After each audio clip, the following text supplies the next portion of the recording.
Tonight we'll continue with our study of Nectar of Devotion, Bhakti Rasamrita Sindhu. And tonight we will study chapter 15 of the Nectar of Devotion in pursuance of our Bhakti Shastri degree. Chapter 15, I've been looking forward to studying this because chapter 15 is entitled Spontaneous Devotional Service. In Sanskrit, we know this as Rag Anuga Bhakti. I think all of us have heard of this term, Rag Anuga Bhakti. But some devotees may not understand what the term refers to. So, in the beginning of the Nectar of Devotion, the Bhakti Rasamrita Sindhu, it explains there are three levels of bhakti. Sadhana, bhava, and prema bhakti. These are the three stages of bhakti. Now, sadhana bhakti has two qualities, which we've heard of early on. Kleshagni and Shubhada. Shubhada means when you practice sadhana, you develop good qualities. And Kleshagni means your distress becomes mitigated. That's sadhana bhakti. All of us are experiencing that because we're practicing sadhana. So we're feeling our distress is being mitigated to a great degree and good qualities are beginning to manifest in our consciousness. When you get to the platform of bhava bhakti, the two features that manifest are called moksha, lakhu, takrit, and sudurlabha. Sudurlabha means it's rare to get to the platform of bhava. Bhava means you understand your swabhava or your sthayi bhav, your eternal relationship with Krishna. The bhava or the emotional, the sentiment that goes with that. I'm a gopi, I'm a cowherd boy, I'm one of Krishna's elders. So you'll have that feeling, that bhava, that's bhava bhakti. That's rare. And moksha lakhu takrit means everything else, including liberation, which is the greatest goal, the highest achievement, even that becomes insignificant compared to understanding your eternal relationship with Krishna. And then we have prema bhakti. And prema bhakti has two qualities, which are Sandrananda Visheshatma and Sri Krishna Kashani. Sandrananda Visheshatma means the bliss of prema when you actually have love for Krishna. When you have love for Krishna, it means you see Krishna. You see him face to face, just like we're seeing each other now. You see Krishna and the bliss is indescribable. You know, it's something beyond our perception. I mean, we're blissful already. I feel blissful in sadhana bhakti, but this bliss is another level. It's the bliss of being with Krishna once again. And Sri Krishna Kashani means prema bhakti controls Krishna. Krishna actually comes under the control of the devotee. That's how powerful prema bhakti is. So these are three levels of bhakti which are described in the first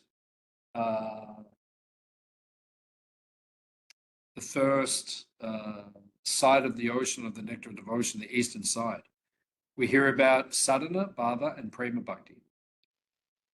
So the chapter we've just arrived at is chapter 15. So chapter 15 and 16 are talking about spontaneous devotional service, which is called Raga Anuga Bhakti. Up until now, from chapter 6 up until chapter 13, was a description of Vaiti Sadhana Bhakti. There are two types of sadhana, in other words. That's the point we're making. There are two types of sadhana. The first sadhana is called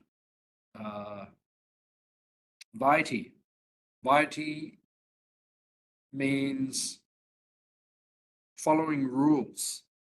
Vaiti Sadhana Bhakti means you're following the rules. Why do you follow the rules? Because of a certain amount of fear.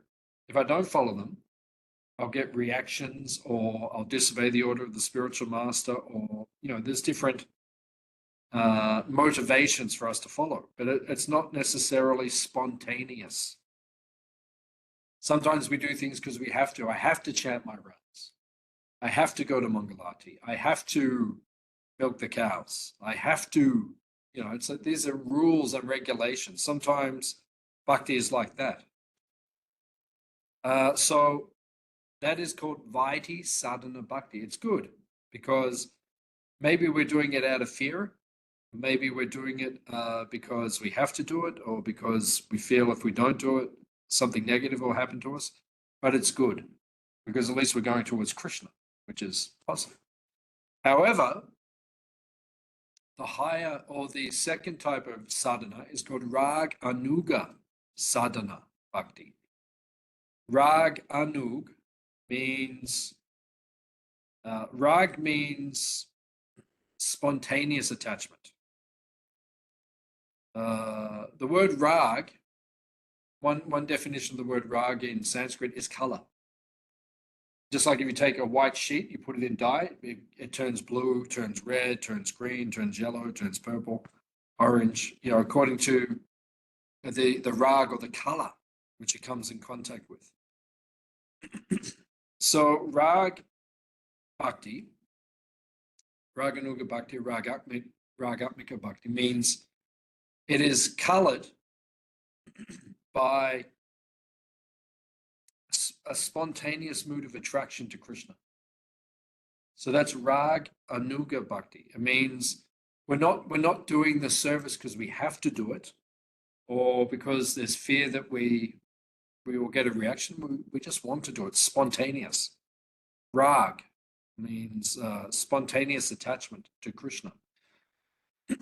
So it's a more intimate type of bhakti. If one stays on the platform of rules and regulations, Vaiti, which means rules and regulations, that will take one to Vaikuntha, which is wonderful, because the spiritual world, you live with the Lord. But those who follow Rag Anuga Sadhana, that directs them towards Vrindavan, which in ISKCON, which in the line of Chaitanya Mahaprabhu, the Gaudiya Vaishnavas, that is what they're aiming for, Braj Bhakti. They want to become Brijbasis, or followers of the servants of Krishna in Vrindavan. So this type of bhakti, Raganuga Bhakti, leads to spontaneous attachment in the mood of the residents of Vrindavan, because they have spontaneous attachment to Krishna. So I hope this is making sense. I hope it's making sense that these are the two types of bhakti. They're both sadhana. This is the point. Raganuga Bhakti is not perfection. It is sadhana. It is a practice. But it's a practice which is based upon something spontaneous, and it's based upon the desire to go towards serving Krishna in Vrindavan. So it's a sadhana. Now, in ISKCON, sometimes devotees ask, which one are we following? So what is the answer? Which one are we following? Vaiti Sadhana or Raganuga Sadhana Bhakti? Start off with Vaiti. Yeah. We're actually following both even from the very beginning, because we focus on Radha Krishna. We worship the deities of Radha Krishna from the first day we walk in, not Lakshmi Narayan. We chant the Hare Krishna Mahamantra, which is made up of the names of Radha and Krishna. We worship Tulsi Devi, and we sing prayers to Tulsi Devi. Oh, Tulsi, beloved of Krishna, I bow down before you again and again. My desire is that you make me a resident in a follower of the cowherd damsels of Braj. These are the prayers that we do from the day that we join the movement. So this is a mixture, because we're doing it out of rules and regulations. We get up for Mangalati because we're told to, we have to. But combined within that is spontaneous devotional service from the very beginning. And the more we fan that, the more we cultivate that, then the more that will become progressive in our consciousness. So that's what we're aiming for. So that now, Rupa Goswami is going to spend 2 chapters discussing Rag Anuga sadhana bhakti. So the word anuga means to follow those who have rag, or spontaneous attachment to Krishna, which is the resonance of Vrindavan. So it's called raganuga sadhana, that practice. So there's many points in this chapter. This one chapter we could discuss for several classes, but we'll just keep it to one class. So the second wave of the Eastern Ocean deals with sadhana bhakti, which has two divisions, Vaidhi and Raganuga. Chapters 2 through 14 have described Vaidhi sadhana. Chapters 15 and 16 describe Raganuga sadhana. Raganuga sadhana is a devotional practice that strives to cultivate the moods of Krishna's associates in Vrindavan. Thus, before describing Raganuga sadhana, we must first describe the moods of devotional attachment found in Vrindavan's eternal resonance. So, this is an important point. This is what Raganuga sadhana means. It means to follow the Rag Atmika devotion. Rag Atmika. Atmika means the soul, Atma. Atmika. Rag means their entire soul is made up of spontaneous attraction and attachment to Krishna in the mood of conjugal ras, sakya ras, friendship, or vasalya ras, parental mood. Not pure dasha. Dasha does exist in Vrindavan, but it's not pure dasha. Not like what Hanuman has or like that. It's not based on awe and reverence. It does exist there. Krishna has servants, and they're in the mood of dasha, but they see him as the son of Nanda Maharaj, as opposed to the Supreme Lord. So there is a difference in the mood. So this is Rag Anuga sadhana. You follow the Rag Atmika devotees. Now, one time, Jamuna Devi, because when we read the Nectar of Instruction, which we studied before this, it describes that the same instruction is given. One must follow in the footsteps of a particular resident of Vrindavan. That's one of the verses of the Nectar of Instruction, which is the same teaching that we're getting now. And Jamuna Devi, who's very famous in ISKCON, she sings the Govindam prayers, which we sing every day. You know, she's immortalized. Her voice will be heard every day for the next 10,000 years in temples all over the world. Jamuna Devi, she once said to Prabhupada, she read that verse in the Nectar of Instruction, that we have to follow a eternal resident of Vrindavan. She came to Prabhupada, she said, Prabhupada, are you one of those residents, or are you that resident? Prabhupada said, yes, you can think like that. So in another way in ISKCON, if we follow Prabhupada with great surrender and devotion and attachment, that will lead to Raganuga sadhana bhakti if that's cultivated properly.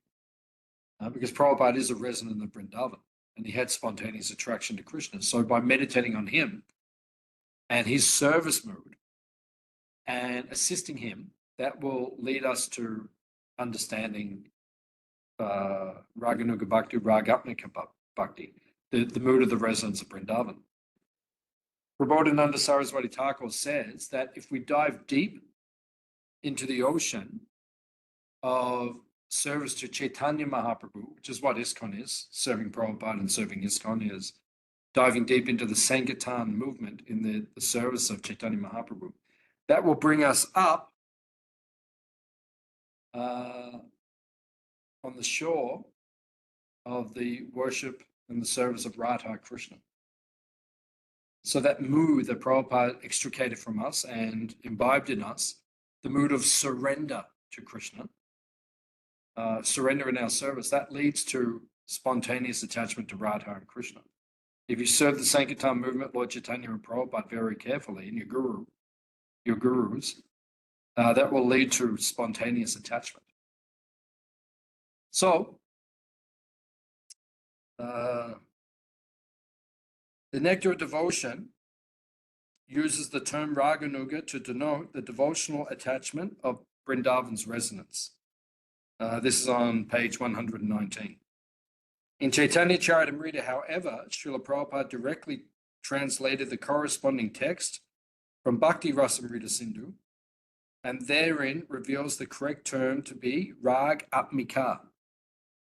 A Rag Atmika Bhakta embodies the perfection of spontaneous love for Krishna, and a Raganuga Bhakta follows in the wake of the pure devotees, earnestly endeavoring to achieve their perfect mood in spontaneous love. The following texts prove that this is the proper use of terminology. So this is from Madhya Lila, chapter 22, verse 154 of Chaitanya Charitamrita. Virajantim api vyaktam rajabasi janadishu ragatmikam anusrita yasa raganu goj yate. Devotional service in spontaneous love is vividly expressed and manifested in the inhabitants of Vrindavan. Devotional service that accords with their devotional service is called Raganuga Bhakti, or devotional service following in the wake of spontaneous loving service. So I think it's clear that the Ragatmika devotees are the residents of Vrindavan. Their soul, their Atmika, is made of spontaneous attachment to Krishna, Rag. And those of us who are trying to follow in their mood of service and trying to focus on their mood, that is called Rag Anuga Bhakti.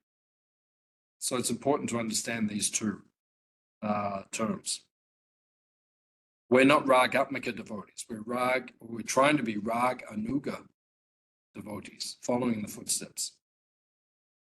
Then from Chaitanya Charitamrita, Madhya Lila 22.150, Ishte Swarasaki Raga Parama Vishchata Bhavet Tanmayi Ya Bhavet Bhakti Satla Ragat Mikodita.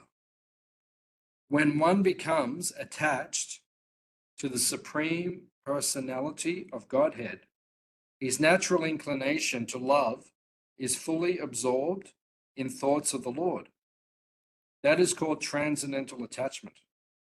And devotional service according to that attachment is called Ragatmika, or spontaneous devotional service. So,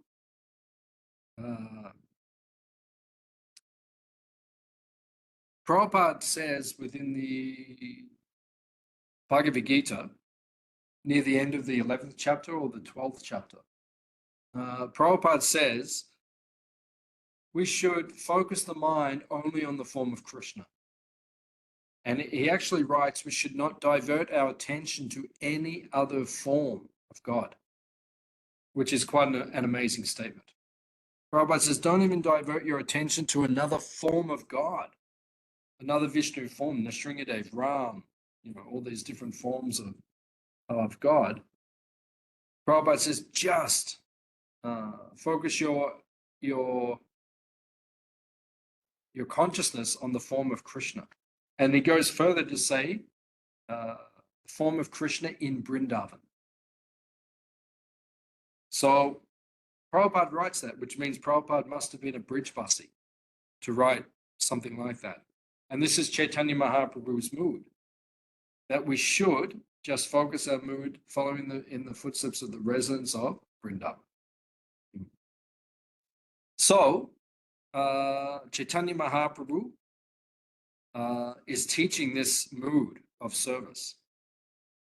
And we should focus in our consciousness. We should, if we want to follow in the mood of Chaitanya Mahaprabhu and Prabhupada himself and our Guru Maharajas, then we should focus our mind just on the form of Krishna in Vrindavan. That's why all over ISKCON, Prabhupada installed Radha Ballabha, Radha Sundara, Radha Rasbihari, Radha Londonishwara, Radha Parashishwara, Radha Gopinath, Radha Giridhari, right? All over the world. Prabhupada installed Radha Krishna deities for that purpose. Radha Shama, so many, Radha Madhava, so that we focus our consciousness on that form. Don't even divert your attention to another form, right? That is the mood of Chaitanya Mahaprabhu and Srila Prabhupada.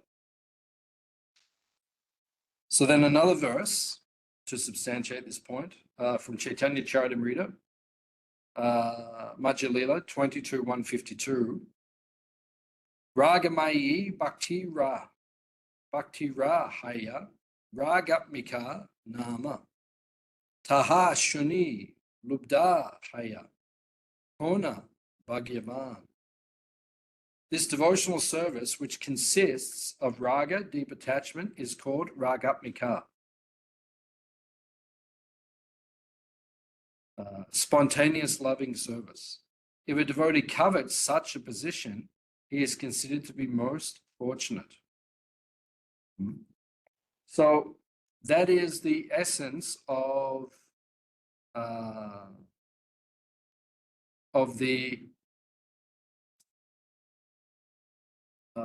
Raganuga Bhakti, right? We have to develop the mood of lopa. Lopa means covetousness, greed is the simple definition. Lopa.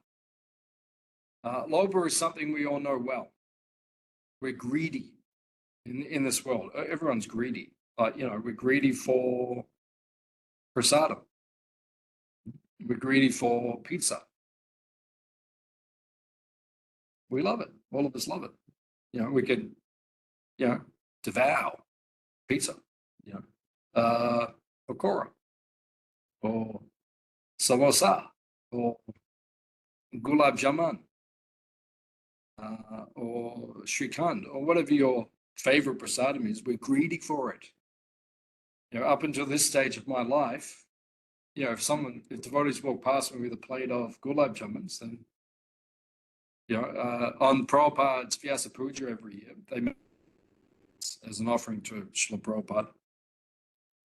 And, quite often we have the kirtan, and then, we come out of the temple after the kirtan.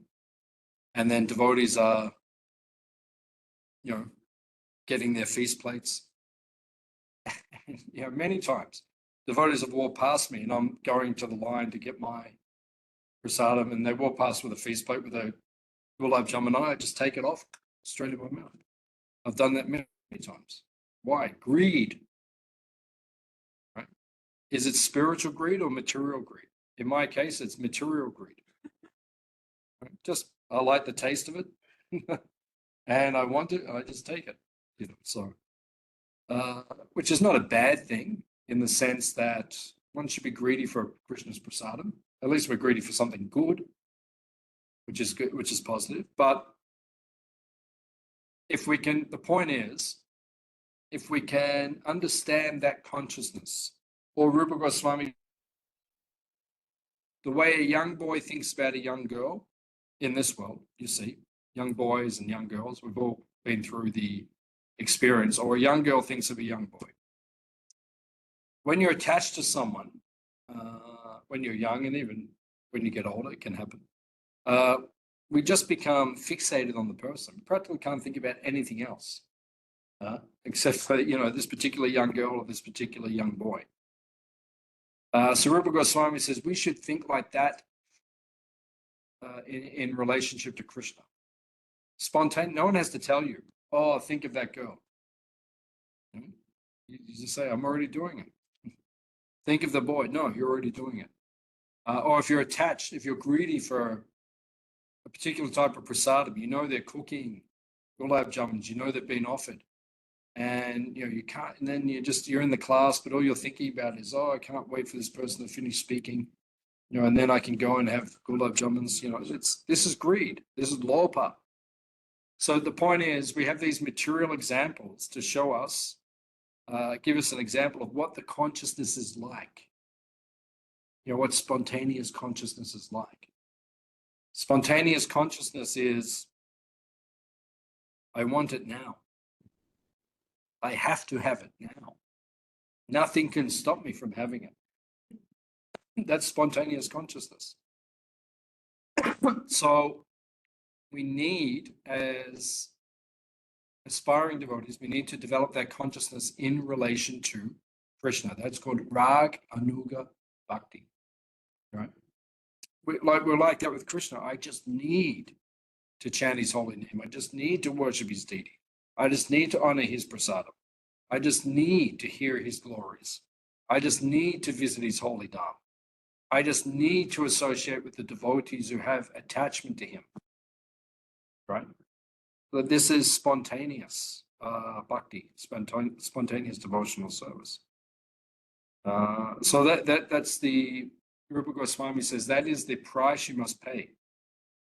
That is the qualification to practice Raganuga Sadhana Bhakti. It is greed, spontaneous attachment to Krishna. So that is called spontaneous greed. That's the price or the qualification that we need to cultivate in order to attain Krishna consciousness. In the next text, Chaitanya Charitamrita, Madhya, Leela, chapter 22, 153, Krishnadas Kaviraj writes, Lope, Braja, Vasira, Bhave Kare, Anugati, Shastra Yukti Nahi Mane, Raganugara, Prakriti. To covet the devotional mood of the Ragatmika devotees is the nature of Raganuga.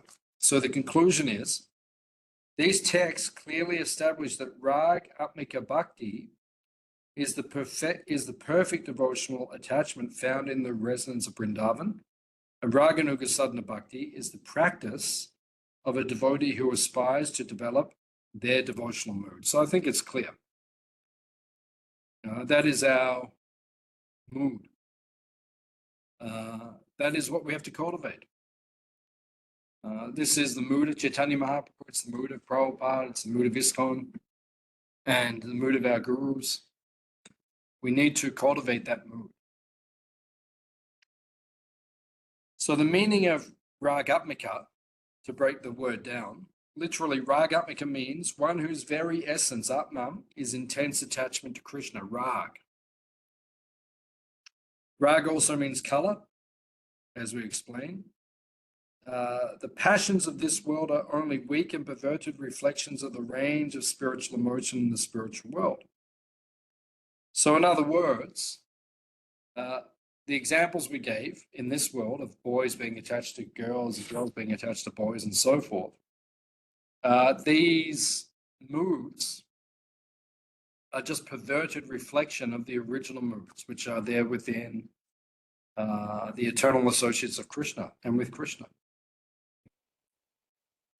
Krishna is spontaneously attracted to Srimati Radharani. Srimati Radharani is spontaneously attracted to Krishna. Everything in this world is just a perverted reflection of that consciousness.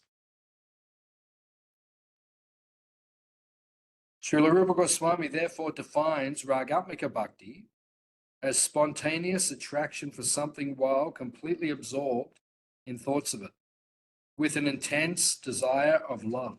That's from Nectar of Devotion, page 119. We find intense absorption only in Vrindavan, although it is present to a lesser degree in Mathura and Dwarka. The reason for this was explained in the second chapter of this book. So only in Vrindavan do you have pure, spontaneous love, which is free from awe and reverence. In other words, in Vrindavan, Aishwarya means opulence. The opulence in Vrindavan is actually superior to the opulence in Vaikuntha. Vaikuntha is the most opulent abode, right? It's full of palaces, courtyards, chariots. It's opulent. beyond imagination. But Vrindavan is more opulent, but the opulence of Vrindavan is a rural type of opulence. In other words, it's different to the atmosphere and the mood in Vaikuntha, as an example. So the Aishwarya is there. Everything is, it says the paving, the mosaics on the ground where everyone walks. For example, around Radha Kund and Shama Kund, right? There are jeweled mosaics, jeweled patterns. The jewels are real. It's not like in this world where, we couldn't afford to do that. Imagine like we're sitting in a room now, quite a large room, 7 meters by 14 meters. It's quite a large room. Imagine if the whole floor was encrusted with tiles, which were encrusted with precious gems and jewels. Unimaginable wealth. That's what Vrindavan is like. That's what Vaikuntha is like, but Vrindavan is even more opulent. But it's in a rural setting. It's in a forest setting. Right? Incredible Aishwarya, incredible opulence. But the Madhurya means the sweetness of the relationship with Krishna as a cowherd boy, a member of the village, the son of the king of Braj, Rajendra Nandana, that eclipses the Aishwarya.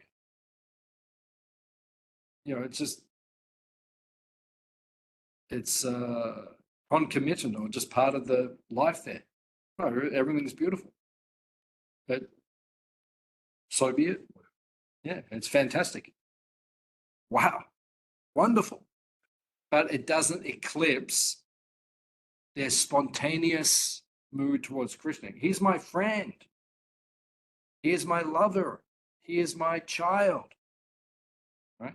That overrides everything. Like we see in the example of Mother Yashoda when Krishna eats the earth, eats the dirt. Open your mouth. She looks in. What's going on? Yep. Looks again. Now it's back to normal.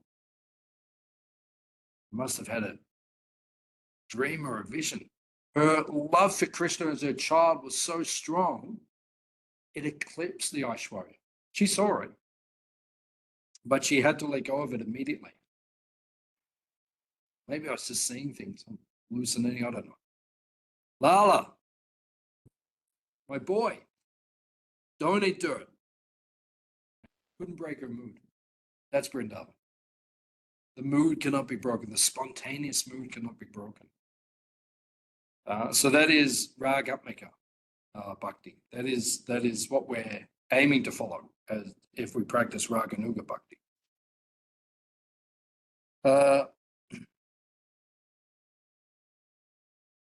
Srila Rupa Goswami divides Ragatmika Bhakti into two categories.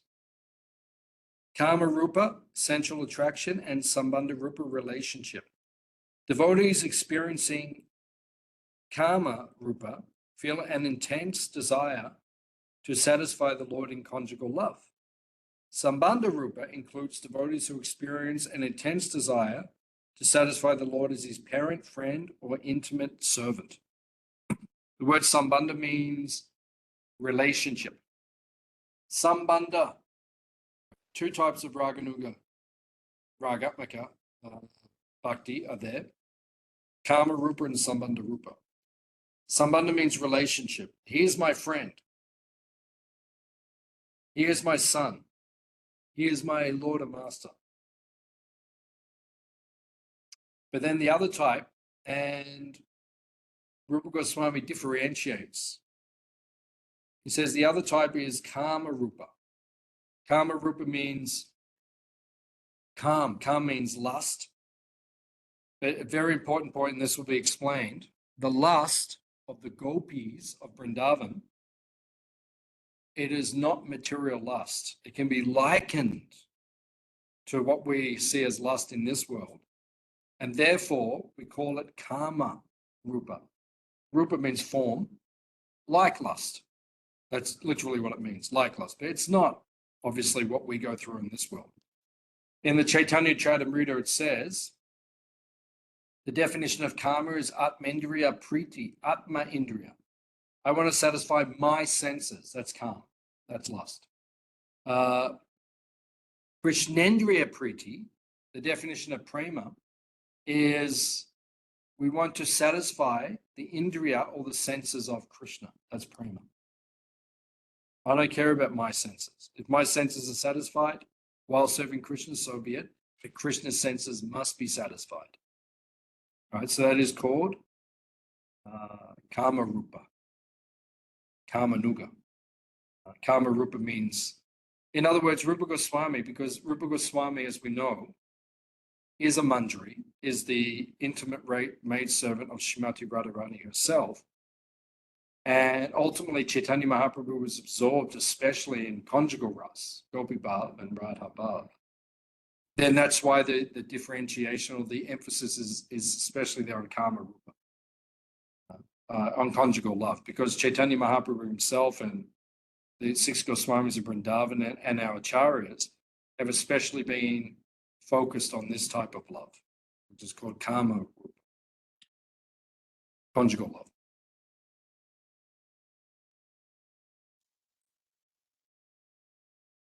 Then,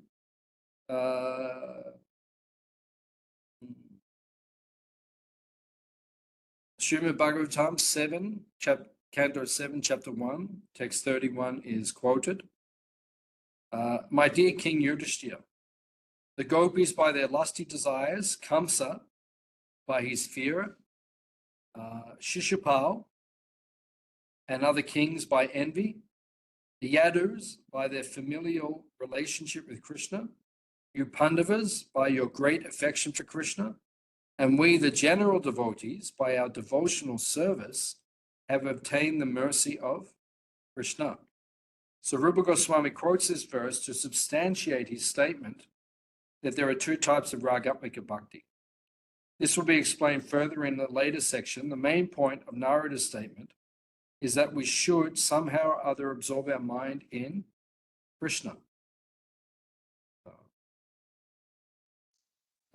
If we do so by any of the methods mentioned in this verse, we can become purified and obtain the supreme destination.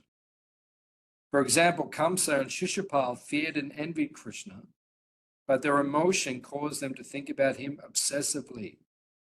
Thus, they were purified to such an extent that they achieved the same destination as that of the gopis. So we have to be very careful. That's called anukul and pratikul.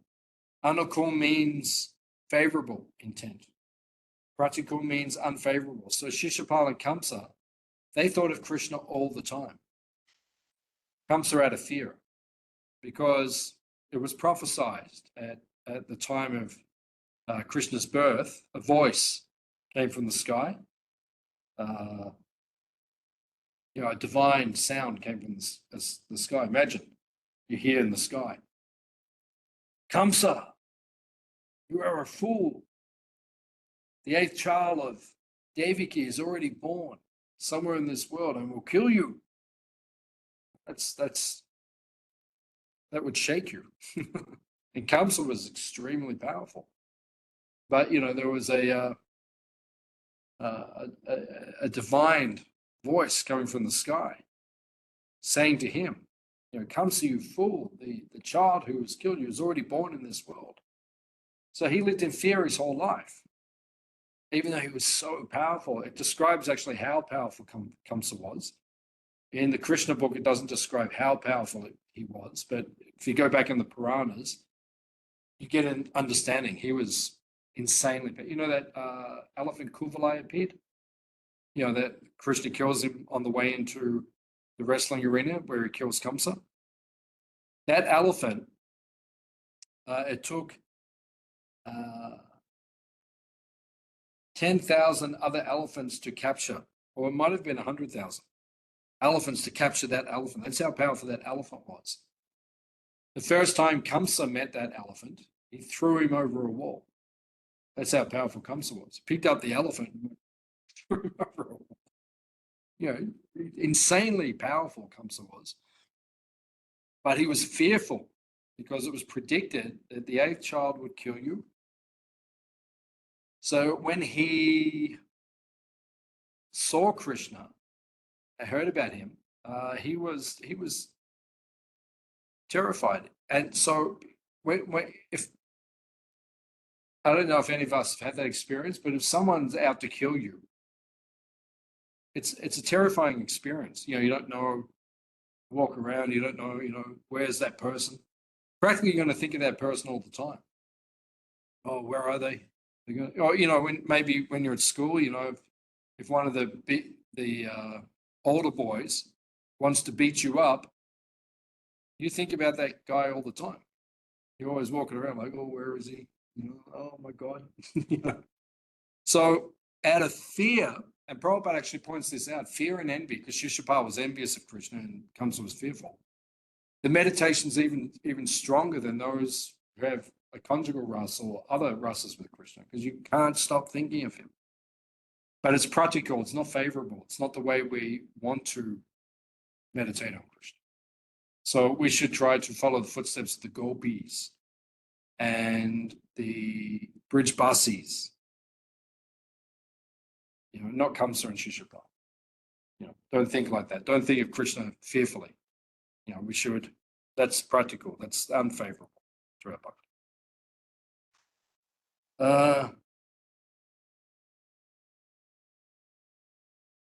It is not that Rupa Goswami or the Bhagavatam are recommending the development of inimical emotions towards Krishna. And, for example, like Bena or Kamsa or Shishupal, but who had a hatred for God. We clearly see that it is not envy or fear of God, which Narada recommends, but total absorption of the mind in him, even if out of envy or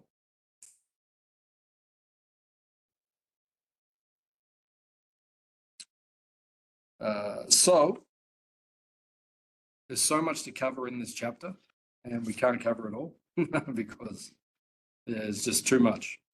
We could, but there would be several classes just to cover all this. But lusty desire, it says there are 4 of the 6 types of attachment: fear, envy, respect, and obedient devotion, have been excluded from Ragatmika Bhakti. Only the remaining 2, lusty desire, Kama Rupa, and familiar relationship, Sambandha Rupa, are types of Ragatmika Bhakti. This is confirmed by Rupa Goswami's analysis. So in other words, that's the type of bhakti we want to cultivate. We want to follow in the footsteps of the Brijbasis or the gopis, according to what our mood is in our relationship with Krishna.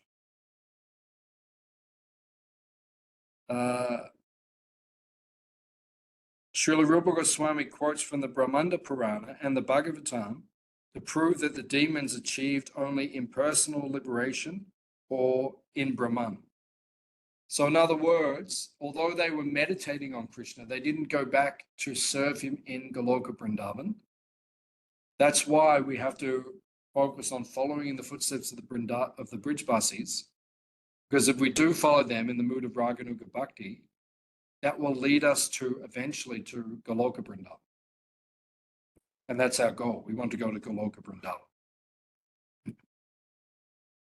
So there are 6 basic methods of focusing the mind on Krishna, although all of them are liberating. Only Kama Rupa and Sambandha Rupa are genuine types of Ragatmika Bhakti. Now, Kama Rupa. Kama, lust, is the intense thirst to satisfy the senses. There are 2 types of Kama, material and spiritual. Material Kama is the intense thirst to satisfy one's own senses. Spiritual Kama is the intense thirst to satisfy Krishna's spiritual senses. This lust, this is from page 122 of the Nectar of Devotion. This lust is the devotee's excessive desire to serve the Lord in a particular capacity. So, to serve the Lord in a particular capacity, this is Kama Rupa. Right? They want to serve Krishna with, that's why conjugal ras is considered to be the highest of all the rasas, because they can serve Krishna with all of their senses fully. So that's why it's considered the highest of all the rasas. So distinguishing mundane calm from transcendental calm or lust. The exchange of love between Krishna and the gopis resembles the embracing, dancing, and so forth. This causes some difficulty in the minds of conditioned souls. The difficulty is that the conditioned soul naturally tends to interpret things in the context of his own experience. In his experience, conjugal affairs, such as dancing and embracing, are manifestations of lust.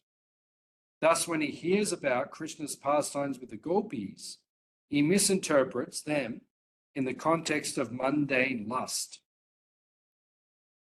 So, we have to be careful of conditioned souls. We were actually explaining this last night in our Chaitanya Charitamrita class. We're getting very close to finishing chapter 8 of Madhya Lila, which is the Lord's Ramananda Samvad, the discussion between Lord Chaitanya and Ramananda Roy.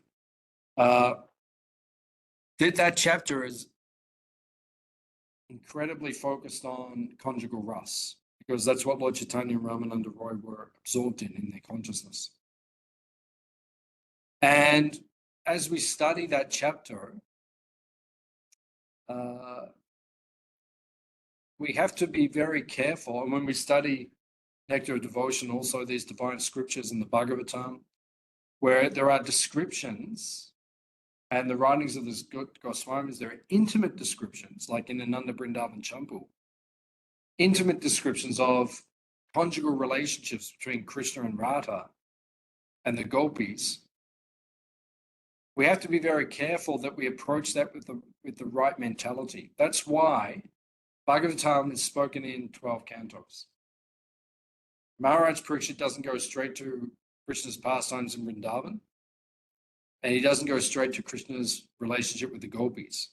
We have to study the Bhagavatam categorically to purify our consciousness, so that when we get to the 10th canto, we understand Krishna as he is, as a spiritual entity, as God. He's not a lusty young man. Sometimes, and this is the problem, is that people in the material world, they misinterpret Krishna's pastimes as being based on material lust. Oh, he's dancing with so many girls. Yes, he's dancing with so many girls, but he's standing in between each girl. And actually, Vishnu Chakravarti Thakur says there are 3 billion gopis. So, okay, he's dancing with girls, but he's in 3 billion forms. Or, it's also described, while he's dancing with 3 billion, he's moving so quickly, there's only one Krishna, but he's moving so quickly in between all of them, it appears he's standing in between each one. So either way, he's completely extraordinary, right? So if we see him as mundane, you get an extension cord? Sorry. If we see him as mundane or ordinary, then we're going to misinterpret Krishna. In the white cupboard in the office. It'll be locked from that side though. If we understand Krishna in terms of his relationships, which appear to be mundane, then we will misinterpret Krishna's transcendental position, that it is completely free from any material inebriety. There's no lust in his pastime.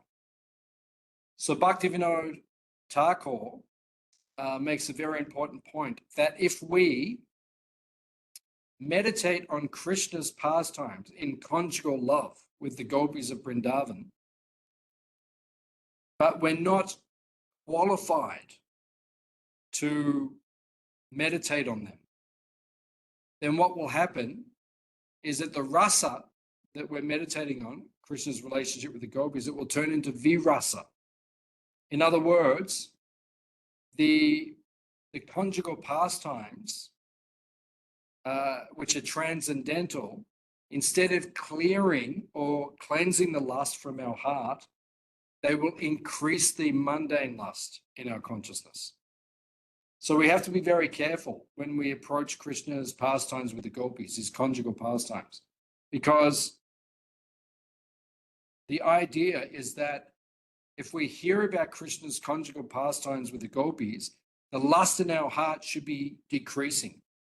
But if we feel it's the opposite, if we feel that when we hear about Krishna's pastimes with the gopis, the lust in our heart is increasing, then we should stop hearing those pastimes. It means we're not qualified to hear them.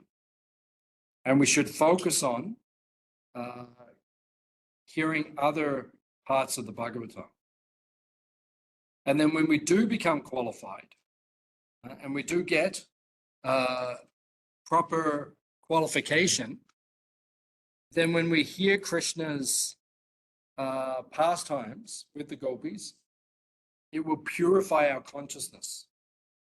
It'll lift us up to a higher state of consciousness, a purified state of consciousness. So in other words, we have to be very careful that we only hear Krishna's pastimes with the gopis. And that's why Chaitanya Mahaprabhu did not discuss them publicly. Prabhupada also was very careful about discussing it publicly, the acharyas, because if we don't have proper qualification, we will see it as mundane and it will contaminate our consciousness.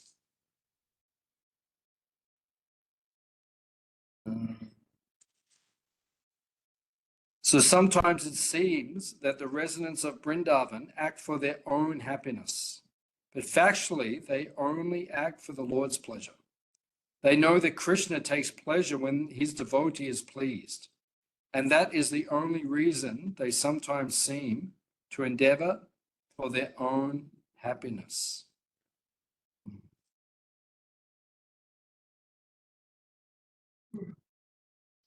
So this lust or this calm, spiritual relationships are never lusty or selfish.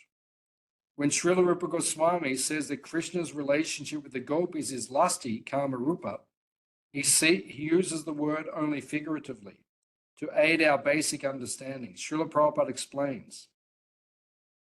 This is from Nectar of Devotion, page 123. The gopis' ecstatic love for Krishna is sometimes described by scholars as being like the lusty desire of the material world. But actually, this should not be taken as a literal fact. It is simply a way of trying to understand the transcendental situation. So it just gives us an understanding. When we use the word calm, because we understand lust in this world, it helps us to understand Krishna's lust. But the Chaitanya Charitamrita says one is like gold, one is like iron. One is pure, and one is completely mundane and base. Right? There's no comparison between the two. Gopis are consumed and obsessed by a passion to satisfy Krishna, the force of which is beyond our ability to comprehend. By comparing it to mundane lust, the single most consuming urge in our experience, we may catch the slightest hint of the intensity of the gopis' desire to serve Krishna. We must understand very carefully that Krishna's conjugal love affairs are impeccably transcendental. Externally, they may resemble mundane lust, but internally, they are motivated exclusively by pure selfless prema. Chaitanya Charitamrita says, it is like a fire, it is like gold which has been purified in 1,000 fires. Right? When we get gold, raw gold, it may be alloyed. It may be mixed with other minerals. So we melt it. and then it turns into molten gold, and then the impurities are removed, and then you get pure gold, 24 karat gold. So if you repeat that process 1,000 times, you're going to have pure, pure, pure gold. So it says that's what the love of the gopis is like. It is like spontaneous attraction to Krishna, which has been purified 1,000 times. Right? There is no material inebriety there. There's no selfishness there. Right? It is completely transcendental. Right? It is only for the service and the pleasure of Krishna's senses. And I think we've explained before, Srimati Radharani in the mornings in Varshana or Javat, she is decorated by her friends, her Sakis and the Manjaris. And while she's being decorated, there's a large mirror in front of her. And she looks in that mirror and she sees herself. And she thinks, there is no one as beautiful as me. Therefore, no one else can give Krishna as much pleasure as I can. Therefore, this form and all the beauty within it is simply meant for Krishna's pleasure. It's free from ego. You know, when we look in the mirror, we might think something very different. But when Srimati Radharani is not egotistical, but she thinks, you know, she sees, no one is more beautiful, but all of this is meant for the pleasure, for the service of Krishna's senses. And she even says that Chaitanya Mahaprabhu explains in the final verse of Shikshastika, Aslisha va padavritam pinashtumam adashanam mama hatam karotu va itatata va vidadatu lampaton ma prananatas tusa eva na paraha. Lord Chaitanya says, in the mood of Srimati Radharani, whether you handle me roughly by your embrace or make me broken-hearted by not being present before me, still you are my Lord, birth after birth. Whether you make me broken-hearted, what makes someone broken-hearted? If you see your lover, your wife, your husband, your lover, with another person, embracing them, that breaks your heart. That is called heartbreak. Srimati Radharani says, even if you make me heartbroken, if I see you with another gopi, that is my greatest pleasure. If that gives you more happiness than embracing me, that is my greatest pleasure. But Srimati Radharani thinks, that's why she always tries to bring Krishna to her. Why? Not for herself, but she knows no one else can give Krishna as much pleasure. So I will bring him to me. Right? And that's why her associates and assistants always try to help her in that regard. So on page 123, as evidence of the gopis' transcendental purity, Srila Rupa Goswami cites the great devotee Uddhava. Although completely free from all attraction to mundane love affairs, Uddhava glorified the gopis' love for Krishna. Srila Prabhupada adds the example of Sri Chaitanya Mahaprabhu, the strict sannyasi, who also praised the gopis' love of Krishna. If the gopis were affected by mundane sex desire, these two stalwart personalities would never have praised them. Right? So why would a sannyasi, a genuine sannyasi, you know, Radhanath Swami, Devamarita Swami, Jayapataka Swami, Kadambakanan Swami, Tamal Krishna Maharaj, you know, all these very advanced sannyasis, Prabhupada himself, you know, why would they be interested hearing about a girl and a boy associating together if it wasn't completely spiritual and transcendental? So if a sannyasi like Lord Chaitanya is relishing the pastimes of Radha and Krishna associating together intimately, this shows it must be transcendental. And Uddhava is the other example. We know that Uddhava was the topmost devotee in Dwarka. And yet, he was stunned when he saw the bhakti of the gopis of Vrindavan and Srimati Radharani. He was and he realized, he thought to himself, I have no devotion. I thought no one could love Krishna more than me. But sometimes we think, how can someone love that person more than I do? But then you meet someone who does, and then you're humbled. You think, oh, this devotee has so much love for Krishna. So when he met the gopis, he thought, I don't have love. I want to become a kundalata. I just want to become a creeper on the ground next to the kund when they pass by, and I'll get the dust of their feet. They'll stand on my head. That was his humility after he met the gopis. So then to finish this chapter, to further highlight the exalted purity of the gopis' love for Krishna, Srila Rupa Goswami mentions Kubja, whose attraction to Krishna was not as pure as the gopis. The selfish desire that slightly tinged her attraction excluded her from the category of Kama Rupa and relegated her to the lesser status of Kama Praya, almost lusty desire. So that pastime where Krishna goes to Mathura,